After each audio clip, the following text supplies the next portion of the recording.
अच्छा, हम नाम ले रहे हैं अबू बकर और दूसरा सिद्दीक। सुभान अल्लाह।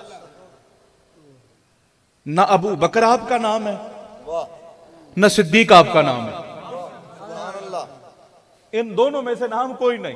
वाह वाह। लेकिन दुनिया कहती है अबू बकर सिद्दीक, अबू बकर सिद्दीक, अबू बकर सिद्दीक। नाम तो आपका अब्दुल्ला है। सुभान अल्लाह। अबू बकर कुनियत है, अरब के अंदर कुनियत रखी जाती है। इधर मारूफ नहीं, रस्म नहीं इधर कुनियत रखने की। सिद्दीक नाम नहीं, लकब है। लकब किसी वजह से डाला जाता है। तो अबू बकर भी नाम नहीं, सिद्दीक भी नाम नहीं, लेकिन जमाना कहता है अबू बकर सिद्दीक, अबू बकर सिद्दीक, अबू बकर सिद्दीक।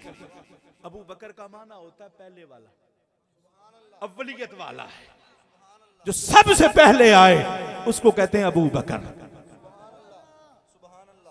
जब फल आता है बहार के अंदर, पहला फल जब दरख्त पे लगता है उसको कहते हैं बकर। सुभान अल्लाह।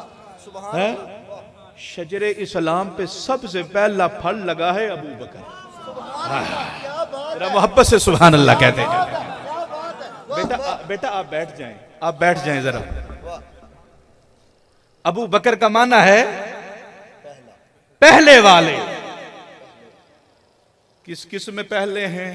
वाह सुभान अल्लाह। हाय हाय, सुभान अल्लाह। हमें तो हर जगह ही पहले अबू बकर नजर आते हैं। सुभान अल्लाह।